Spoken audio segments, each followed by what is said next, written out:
Welcome back, everybody. Yeah, so this is, I think, the second or third last sort of session that we're doing for today. Yeah, so I'll try to to keep the energy levels high.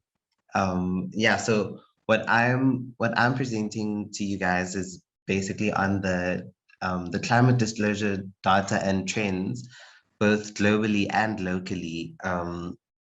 But specifically, I think with sort of a TCFD sort of lens.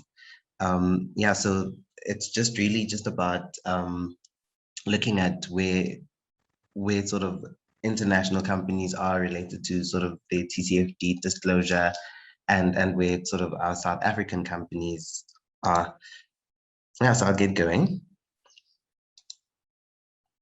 So earlier on, we had Saren, who sort of laid out the groundwork on the TCFD as well as sort of its objectives and the different pillars. So like I said initially, my job is just now to take you through some of the reporting trends that we have observed.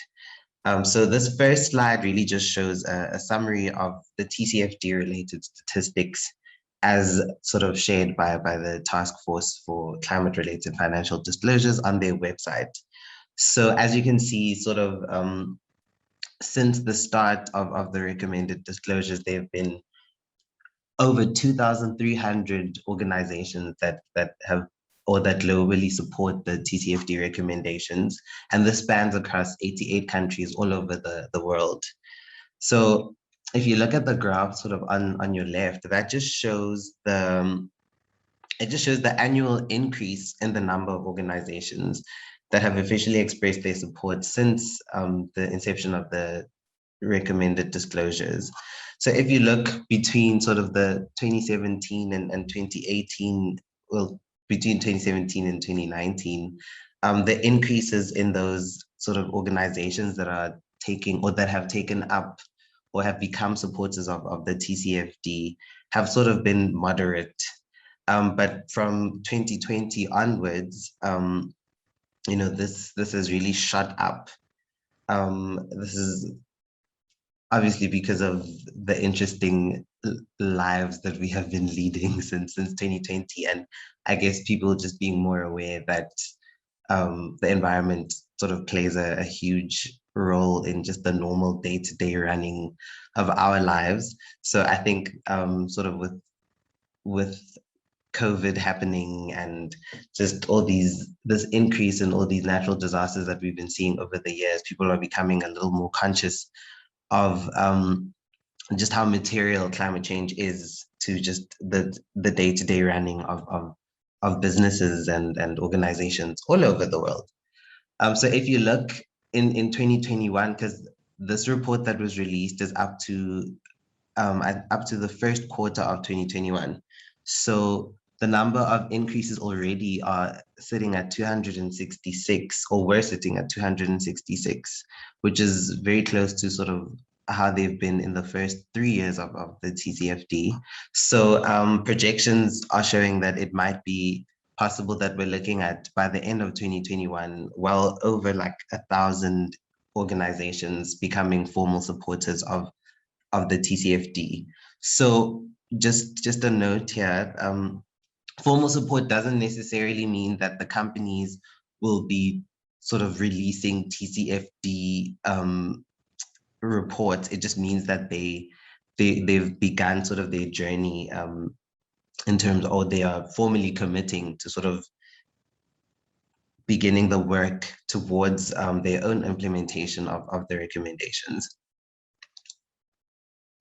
So last year, or periodically, the TCFD, the task force will sort of share a status report that basically just gives sort of key facts and just a whole bunch of information where sort of TCFD disclosure is concerned. So this would be sort of how many companies are sort of signing up, how many companies have released reports that are TCFD aligned, as well as sort of what is the nature of the disclosure, what's the progress. So these blocks that you're seeing here on this slide just show some of the sort of some of the key findings of the most recent TCFD status report, which was released last year in October. So I won't go in depth into all of the blocks, but I think I'll just share some of the ones that I think are interesting for me. So the first is just that, nearly 60% of the world's 100 largest public companies are in support of the TCFD, or well, they either support the TCFD or report in line with the TCFD. But also we're looking at sort of nearly 700 organizations have become TCFD supporters since, since the TCFD task force released the status report last year, which is an increase of over 85%. But also, so disclosure of climate-related financial information has increased since 2017, but there's still a lot of progress that is needed. So while companies have been sort of disclosing TCFD-aligned information, there's still there are a few sort of pillars where the disclosure isn't as great as I guess we would expect or we would hope. And this is mostly along the themes of just how do the companies disclose just the potential financial impact of climate change on their businesses, as well as the strategies that they sort of want to put in place for that. So those sort of themes are still, they're not as, or just disclosure on those themes is still low. So a point that sort of emphasizes what I just mentioned now is that, so within the report, the task force sort of describes that 1 in 15 of the companies that they reviewed disclosed information on the resilience of their strategies. So, like I said initially, there isn't, in terms of just companies disclosing how resilient their strategies are to sort of the impacts of climate-related sort of scenarios, it's lower compared to all the other sort of the pillars. And this is also consistent with some of the research that we conducted, but I'll discuss that just a little later. So another interesting point is that asset manager and asset owner reporting is likely insufficient. So while sort of the TCF, or there is sort of TCFD aligned reporting by the sample of asset managers and asset owners that were analyzed, and that sort of disclosure has increased over the past 3 years, the task force is of the opinion that it's not necessarily sufficient, and there's still a lot more progress that is needed in these, from this particular cohort of stakeholders. Yeah, but also just, so the expert users of this, of basically of reporting, they find that the impact of climate change on a company's business and strategy is the most useful information sort of for decision making. So it's just been noted that, expert users just keep saying that the information that companies share on their material climate related issues for each sector and geography, as well as the key metrics that they use in this regard, are extremely useful for them when they're making their financial decisions. Yeah, so all of this information, or all these key findings, you can find within the TCFD status reports, as well as just all sorts of other information on the TCFD's website. So we know that companies have been steadily ramping up their climate-related disclosure, but what are some of the drivers of this disclosure? So one of those is just, or one of the ones that would, I guess, sort of be intuitive, is sort of public pressure, but also we're looking at sort of policy progress, which is aimed at transitioning to lower carbon economies.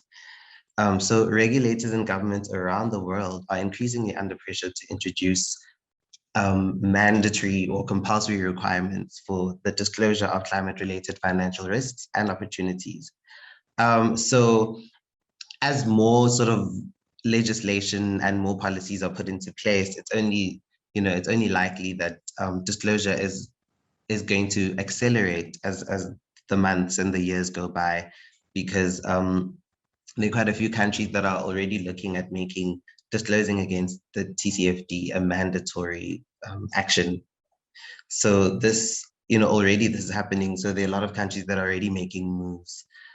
This is including major economies like the United Kingdom, New Zealand, as well as sort of the G7 countries that are, if they're already stating their intent to make TCFD disclosure mandatory. But also, in addition to all of this that I've mentioned now, in September of last year, the 5 global sustainability, ESG, and integrated reporting framework and standard setting organizations. So this is the GRI, CDP, the Climate Disclosure Standards Board, the International Integrated Reporting Council, and the Sustainability Accounting Standards Board have set out their intention to work together to create an international sustainability standards board, which would then become the global standard for reporting, which basically is similar to, I think it's called IFRS, which is the accounting standard.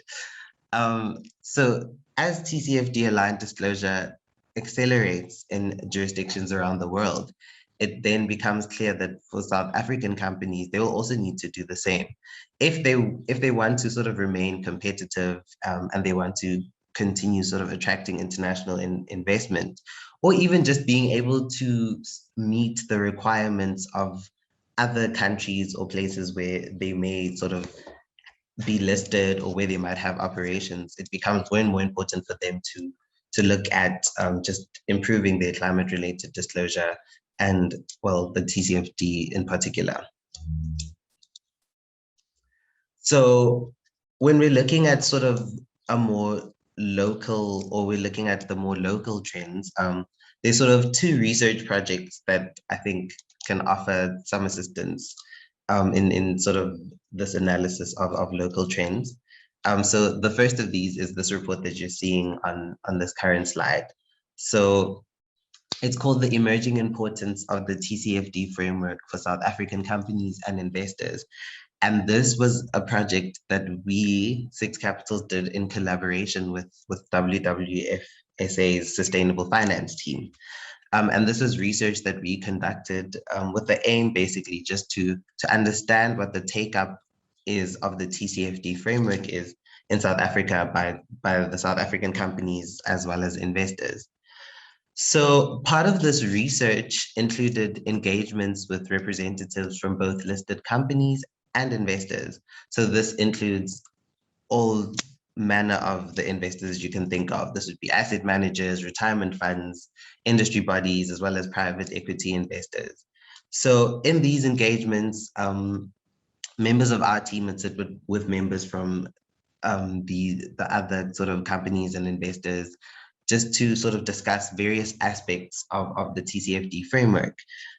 So this just, was just to get an understanding of sort of where companies are at, where TCFD is related. So this included things like their level of knowledge and awareness of the framework, what sort of value that they applied to, or what value they thought that the TCFD framework held for their companies, as well as sort of, have they adopted the recommendations? Are they in the process of adopting those recommendations? And if they were, sort of, what were some of the successes and the challenges that they faced in this process, sorry. So the research broadly found that while there's been a lot of progress that's been made in recent years, it's reporters that are actually leading the pack where TCFD is related. So it's clear that sort of there's some work that investors will sort of have to do in order to get to grips with the recommendations. This is especially true when we're looking at sort of disclosure practices that relate to the more quantitative aspects of calculating climate risk. Um, but so generally speaking, South African reporters have made have made good progress on the more qualitative pillars of the TCFD framework. And this is mostly because those aspects would already have been covered in their reporting historically. The second project that we sort of did related to sort of climate related disclosure is basically we did it in collaboration with WWF again. So it was 6 capitals in WWF, and this is part of this UK PAC funded project that we are currently in. And this was basically just to do a a little more in-depth research on the uptake of the TCFD recommendations. So this was just we analyzed the climate reporting performance of 50 of the largest JSE listed companies against sort of the recommendations of the TCFD. So within this research, generally speaking, we found that the local companies, because as you know, some of the companies that are listed on the JSE would probably be international companies. So we found that the local companies, or the ones with primary listings here in South Africa, they were generally lagging behind sort of the international ones in disclosing their climate risk exposure. But this doesn't necessarily mean that sort of disclosure was bad, because we know that South African companies, or South Africa in general, just they have a reputation for being one of the best integrated reporting regions in the world. So while the South African companies were sort of lagging behind the more international peers, sort of the reporters that we analyzed, they still performed moderately well in terms of climate-related financial disclosure and reporting. But also we found that sort of the climate-related disclosures were much more widespread than we initially expected, especially when you look at sort of the number of formal supporters of the TCFD in South Africa. But we also found that the current reporting among the companies that we analyzed was largely driven by sort of existing ESG disclosure practices, with the CDP playing a large role here. So in our analysis, we found that 2/3 of the 50 companies that we assessed reported against the TCFD. And these submissions were publicly available on the CPD website, but with some companies, they would actually make that info or those submissions available on their own websites. Yeah, and this was a bit encouraging because the CDP has also stated themselves that that the climate change questionnaire is actually well aligned to the TCFD recommendations. So the CDP states that 25 of the questions in its 2019 questionnaire were aligned with the TCFD. So we also found that companies that had actually completed the CDP questionnaire had better TCFD disclosure overall. But this is especially true for governance, risks and opportunities, strategy, as well as targets and emissions elements. So all of this actually just suggests that even though we're kind of in the infancy stage of our climate or our TCFD reporting, South African companies are actually well positioned to address the TCFD recommendations, or at least to start. So just a little more detail on the actual research that we did with the SIC, or with this UK PAC funded research. So each company that was on our list, so each of the 50 or 55 companies on our list, we analyzed them according to each of the 11 recommendations. Of course, not all of the companies were necessarily disclosing against the TCFD, but we looked through the information that they made public. So this would be information in their annual integrated reporting suites, as well as any other relevant information disclosed on their websites. And we basically used all of this information to to sort of see what of the information they were disclosing could sort of count in inverted commas as sort of TCFD disclosure. So taking all of this publicly available information, we were actually able to just determine which of the recommendations each company was reporting on, whether sort of intentionally or not. And then we summarized that in sort of short little fact sheets, which Adrian sort of referred to earlier on. So in terms of the formal uptake, as I mentioned previously, only 13 JSE listed companies were listed as formal supporters of the TCFD at the time that we did our research. And this was 6 local companies and 7 with primary listings overseas. So we really, like I had mentioned, we really hadn't expected that there would be sort of much progress. But of the companies that we were analyzing, of those 50, we saw that more than half of them, they either had a TCFD report or they were sort of aligning their existing reporting suite to the framework, or or I think now with sort of more financial year ends having come out, are sort of in the process of beginning their TCFD journey. So there wasn't sort of a lot of formal uptake, but we found that for a lot of the companies, they're already sort of showing that they are aware of the TCFD, and they're aware of climate risk, which I think is sort of a positive thing. So in this slide, this just shows, this is just the status of formal SA supporters to the TCFD, but this was earlier on in this year. But the list has slightly changed since sort of August 2021. There's now 18 companies that are formal supporters of the TCFD framework. So new to this list would be Momentum Metropolitan Holdings, as well as Perpetua.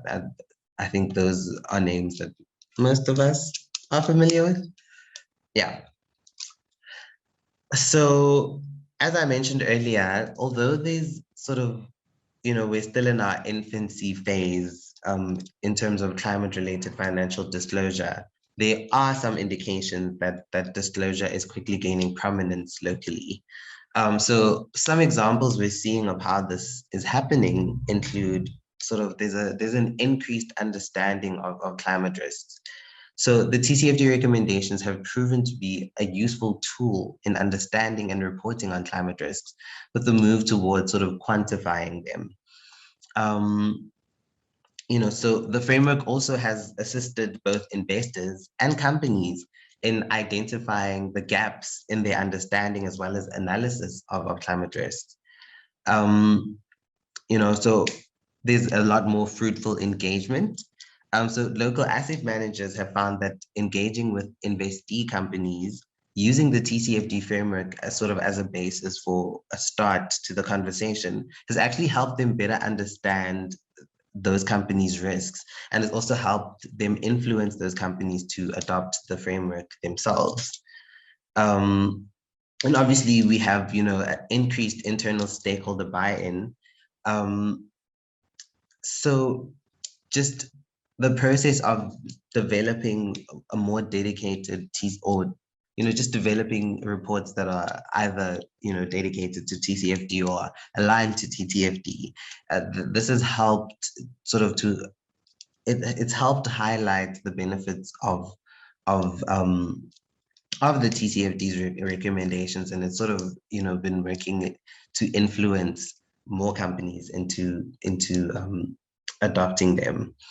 But then also, I think something that, that a lot of people would sort of appreciate that the TCFD is kind of doing is it's sort of making data more comparable. So it's making it, it's creating sort of a more standardized and consistent sort of data sharing from different companies. So it's easier sort of to compare companies because now they're disclosing more more and more according to, a similar sort of framework. Well, the TCFD is one framework, but I just mean that it's just assisting investors to just, have certain things to look out for and being able to find them from different sort of companies. But just, there is all this progress that is happening, and disclosure is improving, but there's still sort of a long way to go in terms of the consistency of that data, as well as the comparability of it across companies and sectors. And then this last section, which I won't get into because I'm sure I've overshot my time. But this just shows sort of, what if the previous slide showed some of the, the signs that there is uptake of the TCFD framework. This slide would sort of show what some of the barriers are that are preventing a more widespread and faster sort of implementation or adoption of the framework. And, this was also some of the stuff that during the first research project that we did, where we were actually talking to companies and reporters and investors. These were some of the things that they sort of, were talking about, that were sort of standing in the way of them,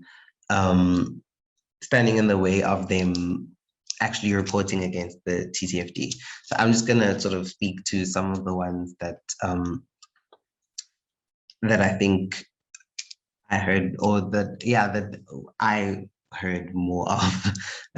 So I think the one was just the lack of familiarity with TCFD recommendations, and I think in many instances people are still sort of coming to grips with understanding the TCFD and understanding what it's about, and there's still a lot of sort of misconceptions about about the fact that you need to be disclosing immediately and answers need to be perfect. But the TCFD themselves have, emphasized that it's not necessarily, or the framework doesn't exist to force companies to have the right answers or whatever immediately. It's more to help companies sort of align or frame their thinking, to start actually thinking about climate risk and not, treating it as something that's negligible. So it's more to help companies just to actually factor in what climate risk could mean for business in the future. And just another one that I also heard a lot of was just, the reporting fatigue, because there's so many different frameworks that companies have had to adopt. There's so many sort of standards that companies have to report against that, adding another one is just sort of, it's too much. It's too much. There are too many frameworks to keep track of, and all have differing requirements and all have differing differing sort of levels that you need to sort of disclose against. And then, sorry, I think I just skipped too far ahead. And then the last one that I've heard is just the lack of resources. So, companies just don't feel that they have sort of, because they were saying that if you're going to disclose or if you're going to implement the TCFD fully, there's certain things that are needed. You need to have detailed, complex, and there's just a forward-looking analysis. You need to have scenarios. You need to plan all these different sort of climate change scenarios, all these different warming, all these different degrees that you need to plan for. And smaller companies don't necessarily have the resources or the skills or even the time to ever fully align their disclosures with the recommendations. Yeah. And that's it for me.